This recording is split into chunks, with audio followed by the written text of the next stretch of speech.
He dragged her out of the mansion by her arm, throwing her onto the wet asphalt while thunder cracked overhead. She was 8 months pregnant, penniless, and begging for mercy. Marcus Thorne, the city's most arrogant billionaire, laughed as he tossed her wedding ring into the mud, wrapping his arm around his mistress. He thought he had won. He thought Taylor was garbage. But he made a fatal mistake. He didn't know that the rain-soaked woman he just discarded was about to be picked up by the one man Marcus feared most in the world. 3 days later, the boardroom doors opened and Marcus stopped breathing. Because the new owner of his company wasn't just a stranger, it was his wife. The grandfather clock in the foyer of the Thorne estate chimed midnight, but the sound was drowned out by the ferocious storm battering the windows. Inside, the atmosphere was even colder than the freezing rain outside. Taylor Thorne stood near the marble staircase, her hand instinctively cradling her swollen stomach. At 8 months pregnant, her petite frame was heavy, her ankles swollen, and her back aching. But none of that compared to the sharp pain in her chest as she looked at her husband, Marcus Thorne. Marcus was a man carved from ice and greed. As the CEO of Thorne Enterprises, he was used to discarding things that no longer served a purpose. Tonight, that thing was Taylor. "You have 10 minutes, Marcus said, his voice devoid of emotion. He took a sip of his scotch, not even looking at her. "Pack your essentials. Leave the jewelry I bought you. Leave the cards. Just get out." Taylor's lips trembled. "Marcus, please. The doctor said the baby is coming soon. My blood pressure is high. You can't throw us out in a storm." A sharp, mocking laugh echoed from the living room sofa. Jessica Vane, a supermodel with legs for days and a heart made of coal, uncrossed her legs and smirked. She was wearing a silk robe. Taylor's silk robe. "Oh, honey," Jessica purred, walking over to drape herself over Marcus's shoulder. "He isn't throwing us out. He's throwing you out. Marcus and I need the nursery for our future, not for some mistake you're carrying." Taylor felt the blood drain from her face. "Mistake? This is his son." Marcus finally turned to look at her. His eyes were dark, filled with a mixture of annoyance and disgust. He walked over, towering over her. "Is it? You were a dull charity case when I married you, Taylor. I needed a respectable wife to secure the board's vote 3 years ago. I have the vote now. I don't need the anchor." He pulled a document from his jacket pocket and slapped it against her chest. "Divorce papers. Signed. I've frozen the joint accounts. You get nothing. That's what happens when you violate the prenup." "I never violated anything," Taylor cried, clutching the papers. "Infidelity," Marcus lied smoothly. "Jessica saw you with the gardener." "That's a lie," Taylor screamed, her voice cracking. "She's lying to you." Marcus didn't argue. He simply grabbed Taylor's arm. His grip was bruising. He didn't drag her to the bedroom to pack. He dragged her to the front door. "Marcus, stop! You're hurting me!" He wrenched the heavy oak door open. The wind howled, spraying freezing rain into the warm foyer. With a shove that was shocking in its violence, he pushed his pregnant wife out onto the stone steps. Taylor stumbled, her knees hitting the wet pavement hard. A jagged bolt of lightning lit up the sky, illuminating her tear-streaked face. "Marcus!" she wailed, trying to stand up, slipping on the slick stone. "Please, where will I go?" Marcus stood in the doorway, the warm, golden light framing his silhouette. Jessica appeared beside him, holding a glass of wine, smiling as she watched Taylor struggle. "Figure it out, Ellie," Marcus sneered. "Go back to the gutter I found you in." He slammed the door. The sound echoed like a gunshot. Then came the sound of the heavy deadbolt sliding into place. Taylor sat in the freezing rain, the water soaking through her thin maternity dress instantly. She gasped for air, panic seizing her throat. She had no phone, no money, no coat, and a baby kicking furiously against her ribs, as if sensing his mother's terror. She dragged herself to the gate, shivering so violently her teeth chattered. She walked aimlessly down the long, winding driveway of the exclusive Hamptons estate, the darkness swallowing her whole. She walked for what felt like hours. Her vision began to blur. The cold was seeping into her bones, slowing her heart. "I'm going to die here," she thought. "My baby is going to die here." Her legs gave out on the side of the desolate highway. She collapsed into the wet grass, curling into a ball to protect her stomach. The world began to fade to black. The last thing she saw was a pair of blinding headlights cutting through the rain, coming straight toward her, and the screech of tires on wet asphalt. The sleek black Maybach skidded to a halt inches from Taylor's unconscious body. The driver, a burly man named Frank, jumped out with an umbrella, but the rear door opened before he could reach the handle. A man stepped out. He was tall, dressed in a bespoke charcoal suit that cost more than most people's houses. He didn't run. He moved with a predatory grace, ignoring the rain ruining his Italian leather shoes. Julian Sterling. If Marcus Thorne was a shark in the business world, Julian Sterling was the leviathan that ate sharks. He was the CEO of Sterling Global, a conglomerate that owned half of New York. He was known as the Ice King, because no one had ever seen him smile, and no one had ever seen him show mercy. Julian looked down at the woman in the mud.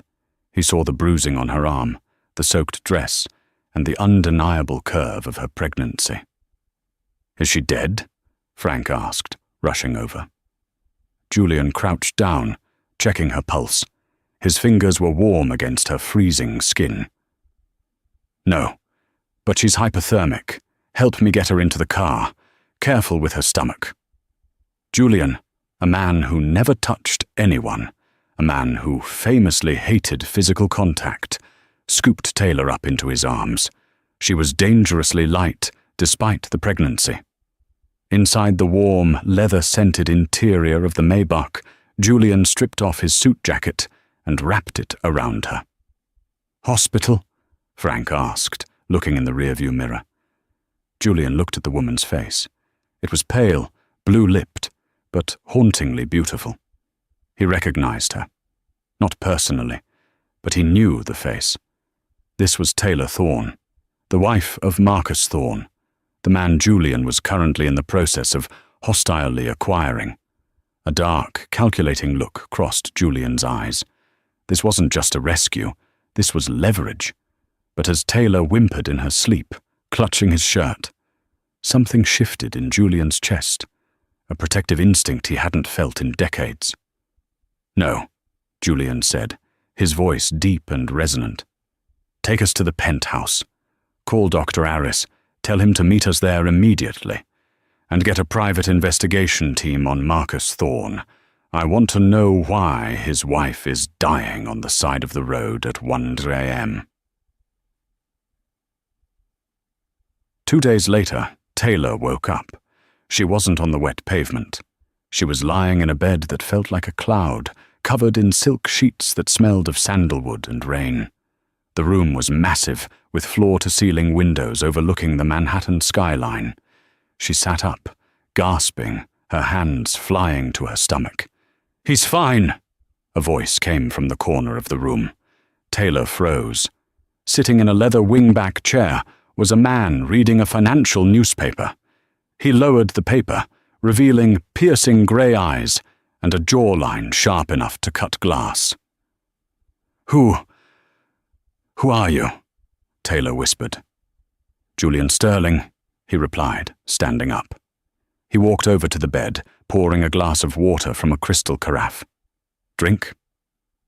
Taylor took the glass with trembling hands. She knew the name.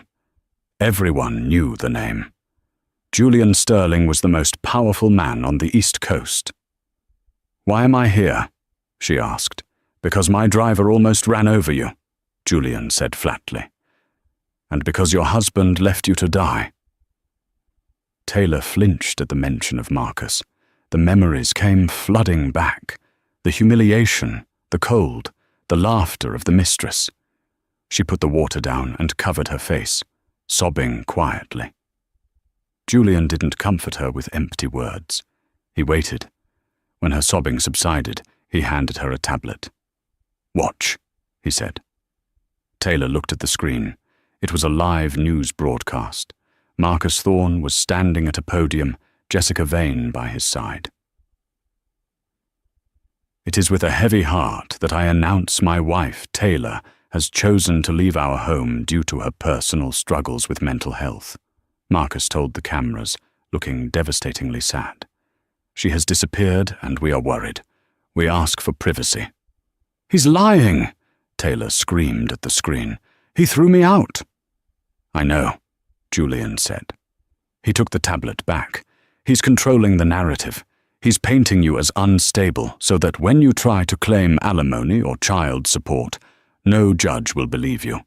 He plans to declare you unfit and take the child once it's born." Taylor went cold. "He wants my baby?" "He wants the heir," Julian corrected. "He doesn't care about the baby. He needs a legacy." Taylor looked up at Julian, desperation in her eyes.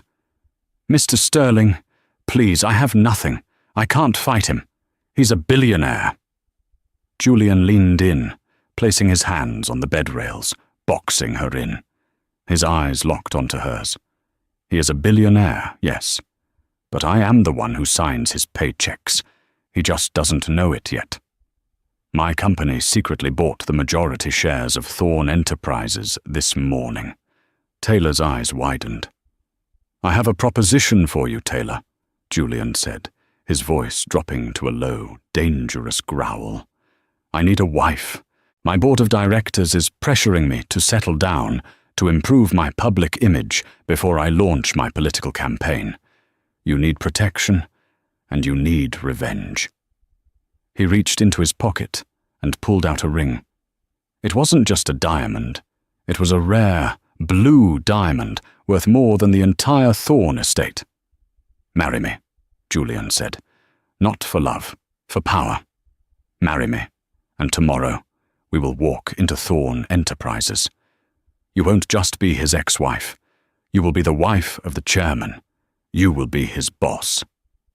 Taylor stared at the ring. She thought of Marcus's cruel laugh. She thought of Jessica wearing her robe. She thought of her unborn son who almost died in the cold. The soft, timid Taylor died on that roadside. She reached out and took the ring. "When do we start?" Julian smirked, a rare, terrifying expression. "Right now. Get dressed, Mrs. Sterling. We have a board meeting to crash." The next morning, the penthouse was a hive of activity. Julian hadn't been joking. If Taylor was going to be Mrs. Sterling, she had to look untouchable. A team of stylists, makeup artists, and tailors, flown in from Paris and Milan overnight, swarmed the living room. Racks of designer maternity wear filled the space. Taylor stood in front of a floor-to-length mirror, looking at her reflection. She looked tired. Her eyes were puffy, her skin pale. She felt small. "Fix it," Julian's voice cut through the room. He was leaning against the doorframe, sipping espresso, watching the team with hawk-like intensity. "She doesn't look like a victim. She looks like a queen. Make it happen." The head stylist, a flamboyant man named Paolo, nodded vigorously. "Of course, Mr. Sterling. We will bring out the fire." For the next 4 hours, Taylor was scrubbed, polished, and painted. They cut her mousy, limp hair into a sharp, sophisticated bob that framed her jawline. They applied makeup that highlighted her cheekbones and hid the sorrow in her eyes. When it came time to dress, Paolo held up a dress that made Taylor gasp. It wasn't the beige or grey, shapeless sacks Marcus used to make her wear. It was a deep, blood-red maternity dress made of structured silk. It was elegant, powerful, and screamed money. "Put it on," Julian commanded softly. When Taylor emerged, the room went silent. The red dress hugged her bump proudly, turning what Marcus called a burden into a symbol of life and strength. She wore towering heels, which she hesitated on, but Julian insisted she needed the height to look Marcus in the eye. Julian walked over to her. He didn't smile, but his eyes softened. He reached into a velvet box and pulled out a necklace, a string of diamonds so heavy it felt cold against her throat. "This belonged to my grandmother," Julian said, clasping it around her neck. "She was the toughest woman I ever knew. Now it protects you." Taylor touched the diamonds, her hands trembling. "Julian, why are you doing this? Really? It can't just be for the board." Julian paused, his hand lingering near her shoulder. "I despise bullies, Taylor, and I see potential in you. Marcus tried to bury you. He didn't realize you were a seed." He offered her his arm. "The car is waiting. We have a wedding to attend first. Then we go to war." They were married in a private, civil ceremony at City Hall. No guests, just Frank, the driver, as a witness. When the judge pronounced them husband and wife, Taylor felt a strange surge of electricity. She was no longer Taylor Thorne, the discarded wife. She was Taylor Sterling. As they got back into the car, Julian handed her a file. "Read this. It's the agenda for today's emergency board meeting at Thorne Enterprises. Marcus is planning to announce a merger with a shell company owned by Jessica Vane. He's trying to funnel the company's assets into her name before the divorce settlement." Taylor's eyes flashed with anger. "He's stealing the company. My father helped him build that company." "Exactly," Julian said, checking his watch. "We arrive in 20 minutes. When we walk through those doors, you don't look down. You don't stutter. You are the owner of 51% of that company via my acquisition. You own him." Taylor took a deep breath, placing a hand on her stomach. "For you," she thought. "Mommy is going to fight for you." The conference room at Thorne Enterprises was thick with tension. The 20 board members sat around the long mahogany table, whispering nervously. Marcus Thorne sat at the head of the table, looking triumphant. He wore a smug grin, tapping his expensive pen against the glass of water. Jessica Vane sat to his right, officially listed as a creative consultant, but everyone knew she was just there to gloat. "Gentlemen, ladies," Marcus began, standing up. "Thank you for coming on such short notice. Today marks a new era for Thorne Enterprises. As you know, I have been dealing with difficult personal matters. My unstable ex-wife has abandoned her duties." A murmur went through the room. "However," Marcus continued, his voice rising, "we must move forward. I am proposing a strategic partnership with Vane Global. This will secure our assets and bankrupt the shareholders while lining your pockets." A deep, baritone voice boomed from the entrance. The heavy double doors swung open with a bang. Every head turned. Marcus froze, his pen hovering in midair. Walking into the room was Julian Sterling. The atmosphere instantly shifted. The air seemed to be sucked out of the room. Julian Sterling didn't just walk, he marched, and he wasn't alone.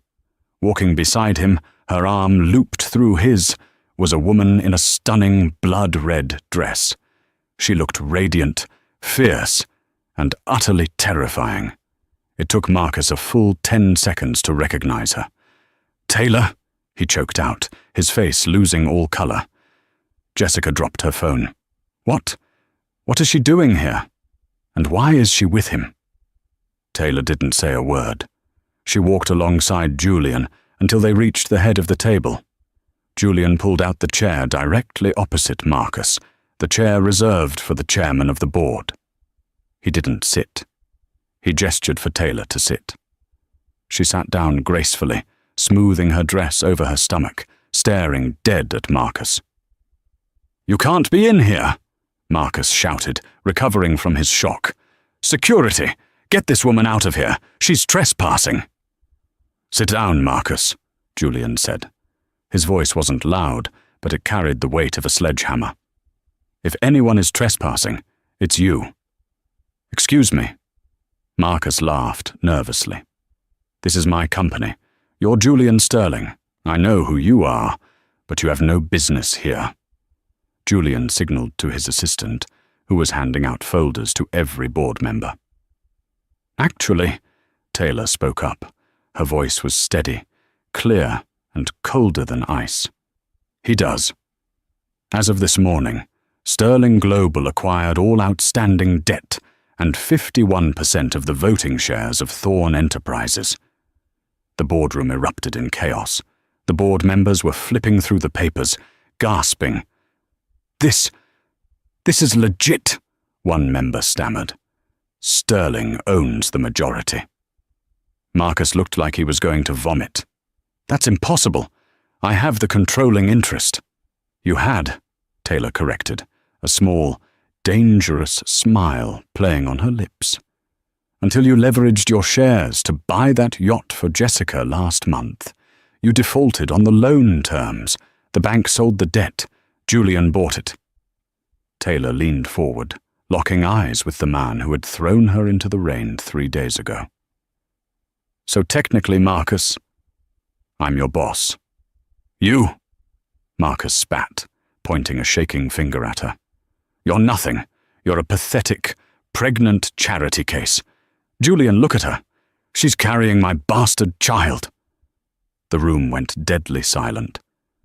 Julian slowly turned his head toward Marcus. The temperature in the room seemed to drop 10 degrees. "Correction," Julian said, his voice dropping to a whisper that terrified everyone present. "She is carrying my heir." Gasps rang out. Jessica's jaw hit the floor. Taylor looked at Julian, surprised, but he squeezed her hand under the table. "And," Julian continued, "she is not a charity case.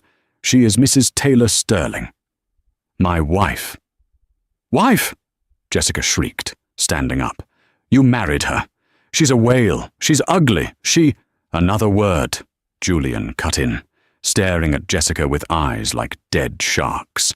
"And I will ensure you never work in this city again.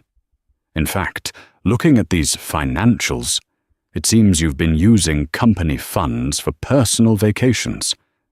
Julian turned to the security guards who had just arrived.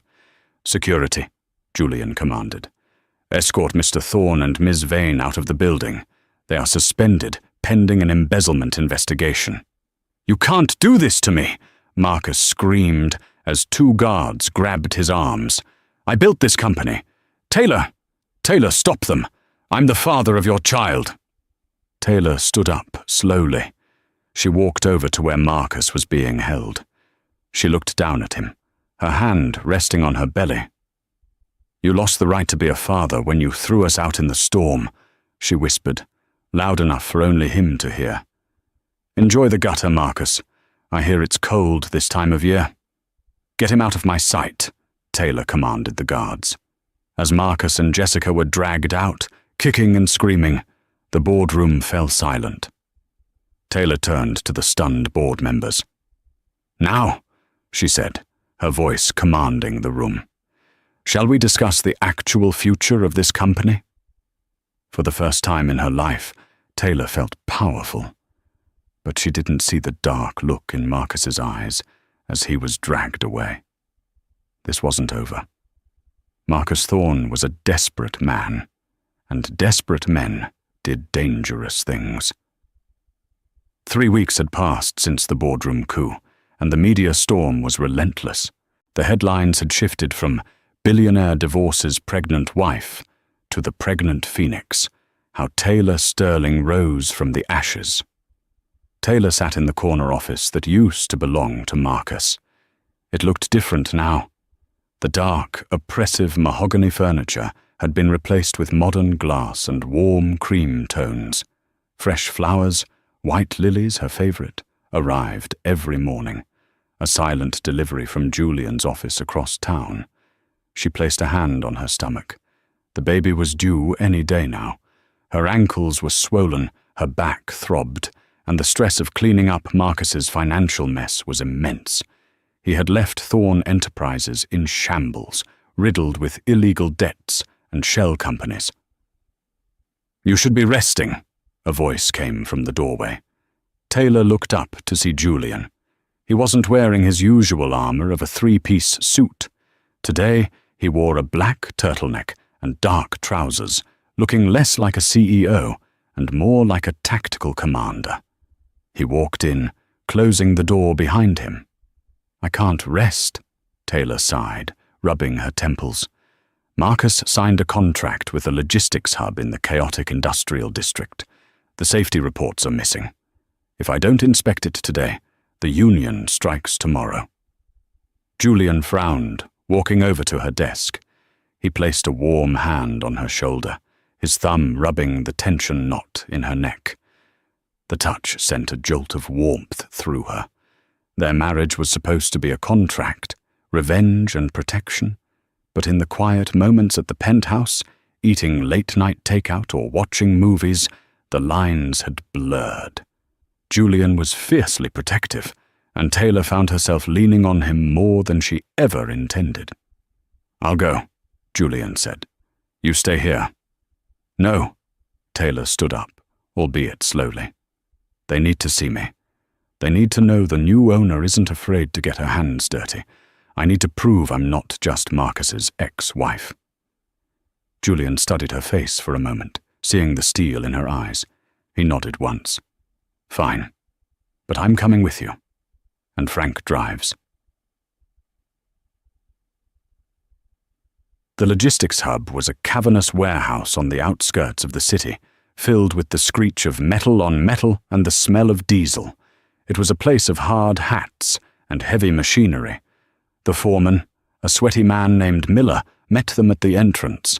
He wouldn't look Taylor in the eye. He kept wiping his hands on his grease-stained overalls. Mrs. Sterling," Miller stammered. "We wasn't expecting you.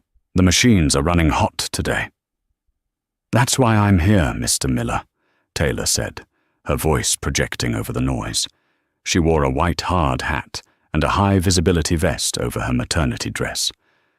"I want to see the conveyor belt system Marcus installed last month."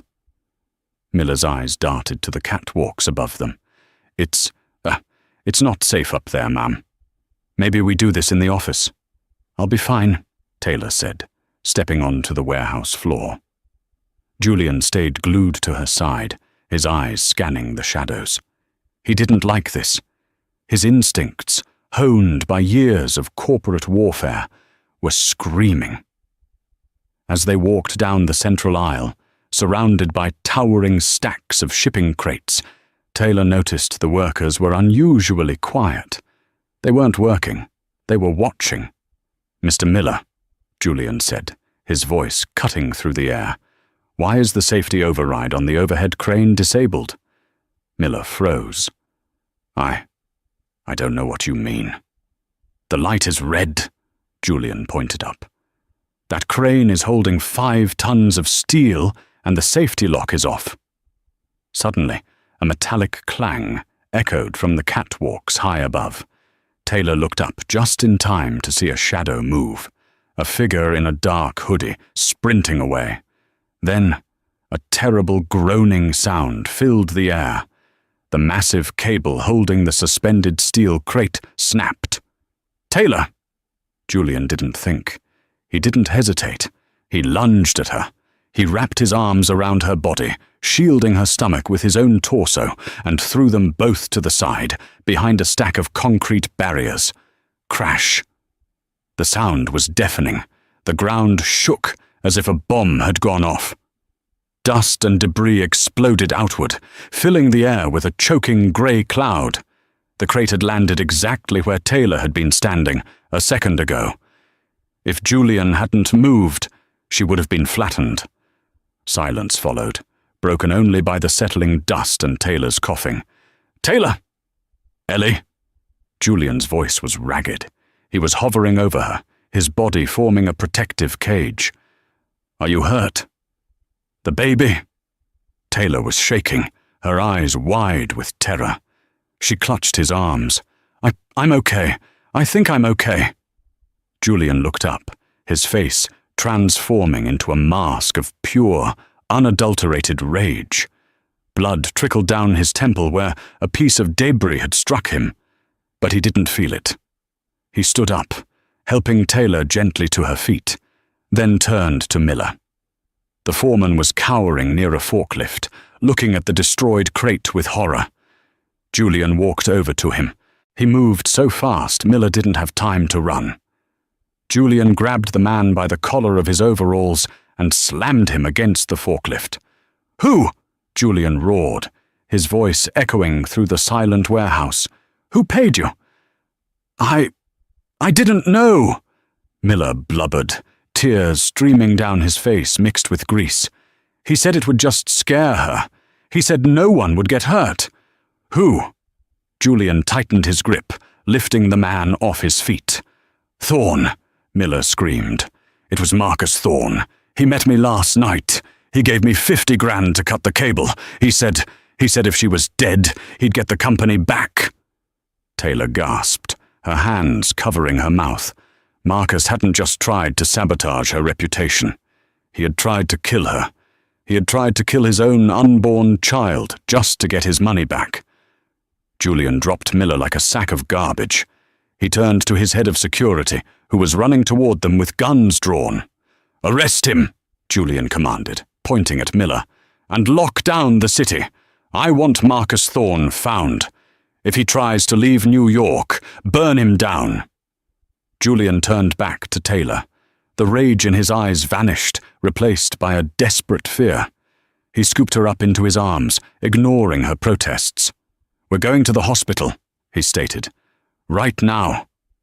"Julian, I'm fine. You almost died, Taylor." His voice cracked, a sound so raw it silenced her. He looked at her, his grey eyes shimmering with emotion. "I almost lost you. Do you understand? I don't care about the company. I don't care about the war. I cannot lose you." Taylor rested her head against his chest, listening to the frantic beating of his heart. In that dust-filled warehouse, amidst the wreckage of an assassination attempt, she realized something. She wasn't just his business partner, and he wasn't just her savior. They were falling in love.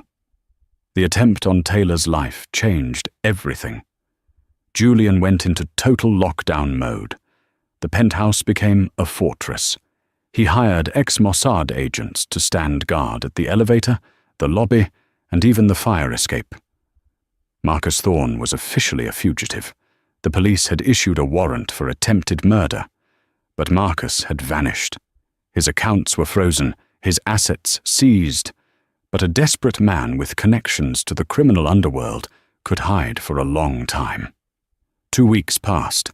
The due date was 3 days away. Taylor felt heavy, like a ticking time bomb. The doctor had ordered bed rest, but Taylor was restless.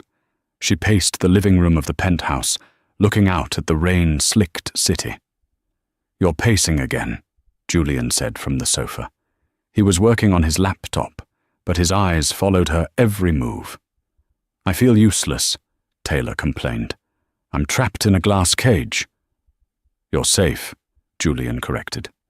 "That's what matters." "I need fresh air, Julian. Real air, not recycled AC air." She turned to him with pleading eyes. "Can we just go for a drive, just around the block? I promise I won't get out of the car."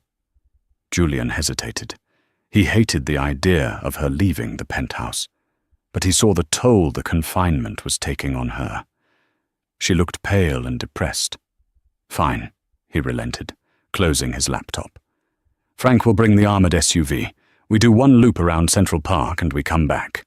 5 guards follow us." Taylor smiled, the first real smile in days. "Thank you." The drive started peacefully.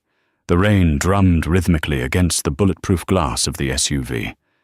Julian held Taylor's hand in the back seat, his thumb tracing the knuckles.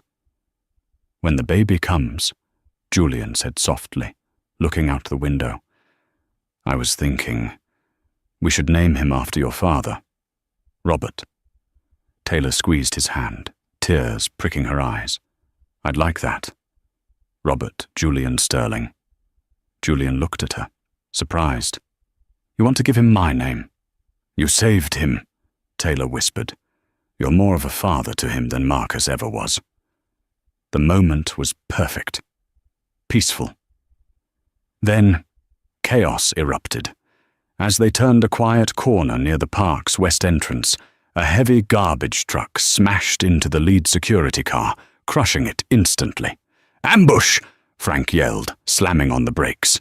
Before the SUV could reverse, a second truck slammed into them from behind, pinning the car. The impact threw Taylor forward, the seatbelt digging painfully into her stomach. She screamed. "Stay down!" Julian roared, unbuckling his seatbelt and throwing himself over her. The windows were bulletproof, but they weren't bomb-proof. A masked man ran up to the side of the car and slapped a device onto the window. Boom! The door was blown off its hinges. The concussion grenade disoriented everyone inside. Julian tried to reach for the gun in his ankle holster, but a taser prong hit him in the neck. He convulsed and slumped over Taylor, unconscious. "Get her! Leave him!" a frantic voice shouted. Rough hands grabbed Taylor. She kicked and screamed, fighting with the ferocity of a mother protecting her young. "Julian! Julian!" she screamed, reaching for his unconscious body. "Shut her up!"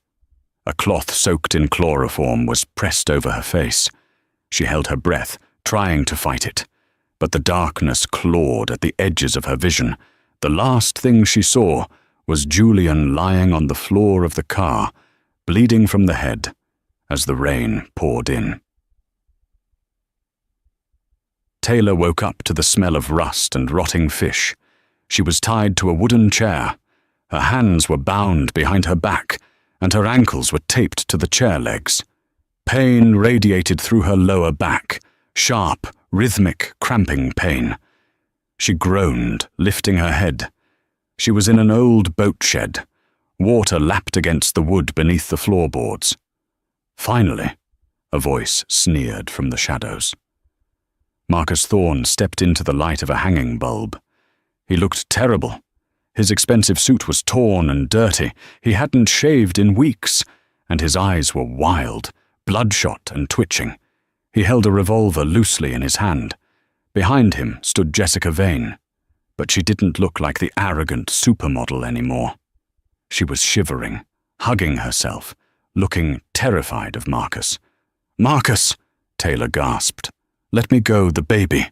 The baby!" Marcus laughed, a manic, high-pitched sound. "Always about the baby. That thing ruined my life. You ruined my life." He paced back and forth, waving the gun. "I had everything, Taylor. Money, respect, power. Then you and your new husband took it all away. Do you know what it's like to sleep in a dumpster? Do you?" "You did this to yourself," Taylor said, trying to keep her voice steady, though panic was rising in her throat. She felt another cramp, stronger this time, a contraction. "Oh God, not now. Please, not now." "Shut up!" Marcus struck her across the face with the back of his hand. Taylor tasted blood. "Marcus, stop!" Jessica cried out. "We're supposed to just ransom her. You said we wouldn't hurt her." "I lied!" Marcus screamed at Jessica, pointing the gun at her. Jessica whimpered and shrank back. "There is no ransom, you idiot. Julian won't pay. He'll hunt us down. The only way out is to make him suffer. I'm going to kill her, and then I'm going to send him the body." "Marcus, please," Taylor panted, the pain in her stomach becoming unbearable. "I'm going into labor. The baby is coming." Marcus stared at her stomach. A cruel, twisted idea seemed to form in his mind. "Good," he whispered. "Let it come. Let Julian know his heir died in a filthy boat shed." He pulled out a burner phone and dialed a number. He put it on speaker. "Sterling," Marcus said when the line clicked. "Marcus." Julian's voice came through the phone. It was terrifyingly calm. It sounded like death itself. "If you touch one hair on her head, I will peel the skin from your bones." "Empty threats from a man who lost his wife," Marcus taunted. "I have her, Julian. And guess what? She's having the baby right now, in a dirty, cold shed. And you're helpless. What do you want?" "I want you to sign over everything," Marcus demanded. "The company, the assets, your personal fortune. Transfer it all to an offshore account in the Caymans. You have 1 hour. If the money isn't there, Taylor dies. If you call the cops, she dies. I need proof of life." Marcus shoved the phone against Taylor's face. "Julian!" Taylor screamed, unable to hold back a sob of pain as another contraction ripped through her. "Julian, it hurts. The baby is coming." "Ellie, listen to me." Julian's voice shifted, becoming urgent and soft. "I'm coming. Do you hear me? I am coming for you. Just breathe. Hold on." Marcus pulled the phone away and hung up. He smashed the phone under his heel. "He's not coming," Marcus spat. "He's probably calling his lawyers to see if you're worth the cost." Taylor bowed her head, breathing through the pain. She knew Julian better than that. He wasn't calling lawyers. He was hunting. But time was running out. The contractions were 3 minutes apart. "Jessica," Taylor whispered, looking at the other woman. Jessica was crying silently in the corner. "Jessica, please, you're a woman. Don't let him do this. My baby. He's innocent." Jessica looked at Taylor, then at the unhinged Marcus, who was muttering to himself and checking his gun. She saw the madness in his eyes. She realized that even if they got the money, Marcus was going to kill them all. He was too far gone. Jessica's eyes darted to a rusty fishing knife lying on a workbench near her. "Help me," Taylor mouthed. Suddenly, a loud noise came from outside, the sound of a helicopter rotor blade chopping the air. Marcus panicked. "He found us! How did he find us?" He ran to the window. "I told him no cops!" As Marcus looked out the window, Jessica made her move. She didn't grab the knife. She wasn't brave enough to fight Marcus. Instead, she ran for the door, unbolted it, and fled into the night, leaving the door wide open. "You bitch!" Marcus turned and fired a shot at the fleeing woman, missing her. He turned back to Taylor, his face twisted into a mask of pure hate. "Fine," he snarled, raising the gun to Taylor's head. "If I'm going down, I'm taking you with me." Taylor squeezed her eyes shut, bracing for the bullet. Crash. The skylight above them shattered. A figure in black tactical gear rappelled down on a rope, swinging through the broken glass like a dark angel. It wasn't the police, it was Julian. He hit the ground and rolled. Marcus spun around, firing wildly. Bang! Bang! A bullet grazed Julian's shoulder, but he didn't even slow down. He closed the distance in a second. He didn't use a weapon. He used his fists. He slammed into Marcus with the force of a freight train. The gun skittered across the floor. Julian unleashed a lifetime of rage into Marcus's face. Left, right, a knee to the ribs. Bone crunched. Marcus collapsed, wheezing, blood pouring from his nose and mouth. Julian stood over him, breathing heavily, his knuckles bloody. He pulled his own gun from his holster and aimed it right between Marcus's eyes. "No!" Taylor screamed. "Julian! The baby! The baby is coming now!" Julian froze.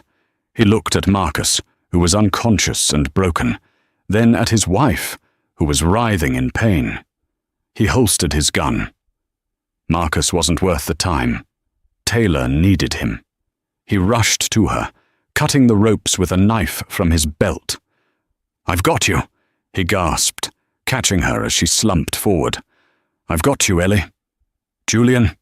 She grabbed his shirt, her nails digging into his skin. I can't move. He's coming. The head. I can feel the head. Julian looked around. The shed was filthy. The helicopter was outside, but there was no time to get her to a hospital. Okay, Julian said, his voice trembling for the first time. He stripped off his tactical jacket and laid it on the cleanest part of the floor.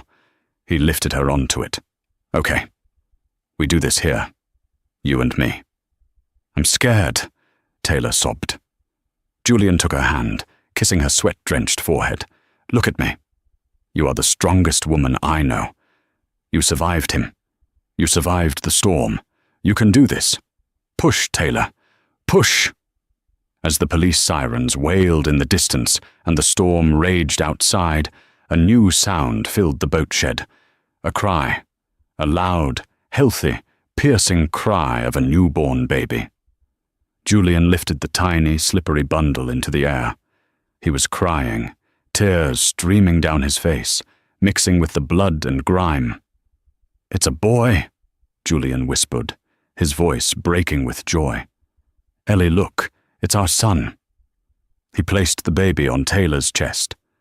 Taylor looked down at the tiny face, the dark hair, the scrunched-up eyes. He was perfect. They were safe. 1 year later. The morning sun filtered through the sheer curtains of the master suite in the Sterling penthouse, casting a warm, golden glow over the room. It was a stark contrast to the cold, rainy night that had started it all. Taylor stood by the crib in the nursery, watching her son, Robert Julian Sterling, sleep. At 12 months old, he was a perfect blend of his parents. He had Taylor's soft smile, but Julian's intense, calculating grey eyes. She wasn't the same woman who had been dragged out of the Thorne mansion. The fear that used to live in her posture was gone, replaced by a natural, fluid grace. She wore a tailored cream business suit, her hair styled in a sharp, professional cut. She was the CEO of the newly rebranded Phoenix Holdings, formerly Thorne Enterprises. Under her leadership, the company's stock had tripled. She hadn't just saved the company, she had reinvented it. Strong arms wrapped around her waist from behind. She didn't flinch. She leaned back into the embrace. He's finally asleep, Julian whispered, kissing the side of her neck. He has your stubbornness. He has your energy, Taylor corrected, turning in his arms to face him. Julian Sterling, the Ice King of New York, looked different too. The hard lines of his face had softened. He smiled more in the last year than he had in the previous 40. He was still the most feared man in the boardroom, but at home he was simply a father and a husband. Are you ready for tonight? Julian asked, adjusting the lapel of her jacket. The charity gala. Taylor sighed. The press will be there. They still want to talk about the kidnapping, about Marcus. Julian's expression darkened slightly at the mention of the name. Let them talk. You are the woman who survived. You are the victor. Marcus is nothing more than a cautionary tale. The reality of Marcus's fate was far grimmer than a tale. 300 miles away, in the maximum security wing of Upstate Correctional Facility, inmate 8940 shuffled into the common room. Marcus Thorne looked 20 years older. His hair was thinning and grey, his once manicured hands rough and calloused from prison labour. He sat down at a metal table, staring at the small, mounted television in the corner. It was the only window he had to the world he used to rule.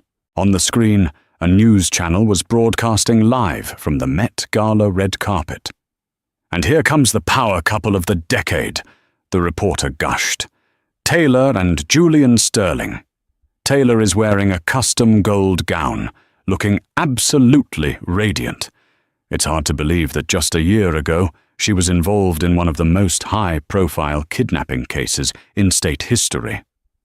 Marcus watched, his jaw tight, He saw Taylor. She looked magnificent.